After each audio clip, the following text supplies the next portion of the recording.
एष रेडियो नेपालः सम्प्रति समाचारः श्रूयन्ताम् प्रवाचकः ध्रुव भट्टराई। प्रधानमन्त्री पुष्पकमल दाहाल प्रचण्डः विश्वव्यापिन जलवायु परिवर्तन सम्बन्धी अतिरिक्तम अनुसन्धानं विधातुं काष्ठमण्डप विश्वविद्यालयम् अनुरुणद्धि। काभ्रे पलाञ्चोक जनपदस्य धुलिखेल स्थानीय आयोजितं विश्वविद्यालयस्य 29 दीक्षान्त समारोहं सम्बोधयन् प्रधानमन्त्री प्रचण्डः स्थानीय समुदायसु जलवायु परिवर्तनस्य प्रतिकूल प्रभावं न्यूनीकर्तुं अनुकूलनस्य स्थानीय कार्यपद्धतिं सहायताय उपायं च अन्विष्य राष्ट्रियासु अन्तर्राष्ट्रियासु च अनुसन्धानमूलक पत्रिकासु प्राज्ञिकम् अनुसन्धानं प्रकाशयितुं च प्राध्यापकान् अध्येतॄन् च अनुरुणत्। प्रधानमन्त्री प्रचण्ड अभासत पश्चात्तन दशकै विश्वविद्यालयेन विस्तारितया प्राज्ञिक सीमाया नेपालस्य बहुआयामिक विकासे योगदानं प्राप्तं वर्तते। सहस्रशय्यायुतं स्वशैव शिक्षण चिकित्सालयं निर्माय चिकित्सा शिक्षाम् अभ्यासं च युगपदेव अग्रे वर्धयितुम् अपेक्षितमिति कृत्वा प्रसन्नताम् अभिव्यज्यमानः प्रधानमन्त्री प्रचण्डः विश्वविद्यालय बहुविशिष्टीकृतं शिक्षणालयं सञ्चालयिष्यतीति विश्वासम् अभिव्यनक। भिन्न प्रसंगे प्रधानमन्त्री प्रचण्ड विभिन्नानां बाध्यतानां कारणेन शतद्वयाधिकस्य नेपाली यूनां रूसदेशीय सेनां नियुक्ते समाचार चिन्ताजनक स्थिति चर्चन अवदत् तेषां सकुशलं प्रत्यानयनाय सर्वकारण सर्वविध सम्भव प्रयास विद्यमानो वर्तते। प्रधानमन्त्री पुष्पकमल दाहाल प्रचण्ड निगदति नेपाले हरितोर्जस प्रचुर सम्भावना वर्तते।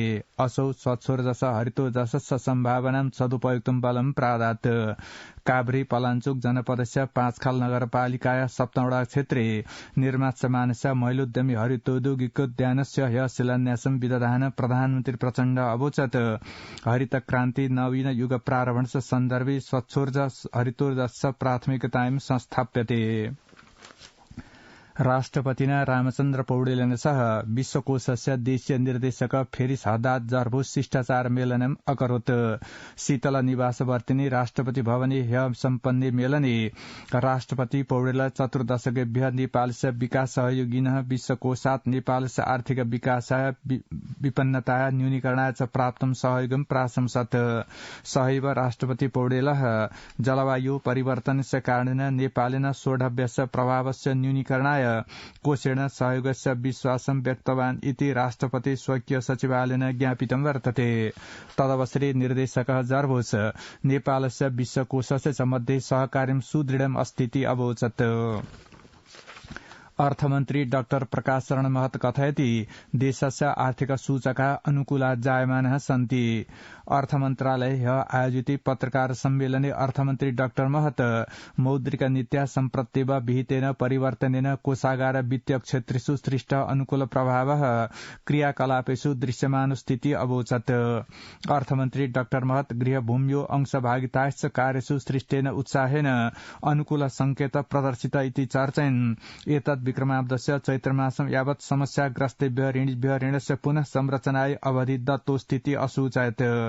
अर्थमन्त्री डाक्टर महत आगामिनी वैशाख मासे आयक्षमाणाय निवेशन सम्मेलनाय पूर्वकार्यं प्रारब्धम् एवं सम्मेलनात् प्रागेव निवेशनेन सम्बद्ध नीतिगत विधिगतश्च सुधार अग्रे सार्यतेति अज्ञापयत्। काष्ठमण्डप महानगरपालिकायाम् अद्यत तम्बाकुजन्य पदार्थानां विक्रयणे प्रयोगे व्यवसाय च प्रतिबन्धनं विहितं वर्तते। महानगरेण 32 वडा क्षेत्रेषु तम्बाकुजन्य पदार्थानां विक्रयणे पूर्ण निषेधनं विहितमिति महानगरपालिकाया स्वास्थ्य विभागस्य प्रमुख रामप्रसाद पौडेलः अज्ञापयत्। प्रमुखस्य पौडेलस्यानुसारेण अद्यत लचक पदार्थेन पोटलीकृतानां तम्बाकुजन्य पदार्थानां विक्रयणं भण्डारणं प्रयोगस्य पूर्णतः निषिद्धः सन्ति। केनचित् विक्रयणं विहितं प्राप्तं सत् नगर प्रहरीण माध्यमेन तथाविधा सामग्र्यः निगृह्यन्ते तथाविधा जना दण्डयिष्यन्ते चेति सूचनायाम् उल्लिखितं वर्तते। तम्बाकुजन्य वस्तूनां प्रयोगेण व्यक्तीनां स्वास्थ्ये जायमानं प्रभावम् अवरोद्धुम् अधिनियमस्य व्यवस्था कठोरेण क्रियान्वयमाना स्थिति स्वास्थ्य विभागस्य प्रमुख पौडेलः अगदत्। महानगरेण गत आश्विन मासस्य प्रथम दिवसतः सार्वजनिक स्थलेषु तम्बाकुजन्य वस्तूनां सेवनं निषिद्धम् आसीत्। बारा जनपदस्य सिमरोनगढ नगरपालिकायां ह्य प्रहरीणा चालिताय गोलिकाय 1 जना मृत 10 प्रहरीणा आहताश्च सन्ति। नगरपालिकाय आन्दोलनरतानां कर्मचारिणां प्रहरीणां च मध्ये सम्भूते संघर्षे प्रहरीणा चालिताय गोलिकाय 1 जना मृतोऽस्ति। मृतकः सिमरोनगढ नगरपालिकाय प्रथमवटा क्षेत्रस्य लक्ष्मी मुखिया बिन अस्तिति अस्माकं संवाददाता रञ्जन यादव सूचयति। वेतनस्य सेवा सौविध्यानां याचनां प्रस्तुत्य नगरपालिकाय कर्मचारी आसन्न मासदात आन्दोलनरताः वर्तन्ते। काष्ठमण्डप उपत्यका अपराधानुसन्धान कार्यालयस्य प्रहरी दलेन कृत्रिम प्रपत्राणि निर्माय भ्रमण प्रवेशाज्ञा धारणा विदेशं प्रेषकेण समूहेन सह मिलित्वा कार्यं कृतम् इत्यारोपेण अधिकृतद्वयेन सह 32 जना निगृहीताः सन्ति। यात्रा व्यवस्थापन संस्था संचालका सर्वकारीय कर्मचारिण चेत कृत्वा 32 जना निगृहीता सन्तीति काष्ठमण्डप उपत्यका अपराधानुसन्धान कार्यालयस्य प्रहरी वरिष्ठ परीक्षक सोमेन्द्र सिंह राठौर आयोजित पत्रकार सम्मेलने अज्ञापयत। यो निगृहीतयो नेपाल वायु सेवा निगमे कार्यरत अधिकृत अरविन्द यादव अध्यागमन विभागे कार्यरत अधिकृत नरवीर खड्का च स्तः इति काष्ठमण्डप उपत्यका अपराधानुसन्धान कार्यालयस्य प्रवक्ता प्रहरी परीक्षक रविन्द्र रेग्मी असूचयत। इतः पूर्वम् एतस्मिन्नेव आरोपे नेपाल वायु सेवा निगमे कार्यरतम् अधिकृतं होमनाथ पोखरेलम् प्रहरीणा निगृह्य अनुसन्ध्यमानमस्तीति प्रवक्ता प्रहरी परीक्षक रेग्मी अवोचत। निगृहीतेषु परामर्श प्रदात्री संस्थाया संचालिका 60 प्रहरी 1 पूर्व प्रहरी 1 वायु सेवा संस्था 2 अन्य 11 जनाश्च सन्तीति काष्ठमण्डप उपत्यका अपराधानुसन्धान कार्यालय सूचयति।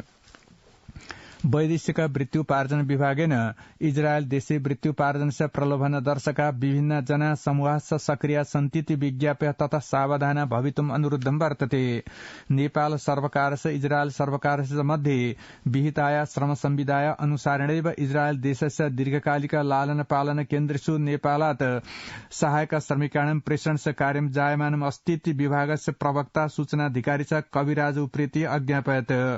प्रवक्ता उप्रेतीन अनुसारेण इजरायल देशस्य कृषि क्षेत्रे नेपालीनां श्रमिकाणां नयनस्य विषय विमृश्यमानं सदपि विषयस्मिन् सम्प्रति कोऽपि निर्णय विहितो नास्ति।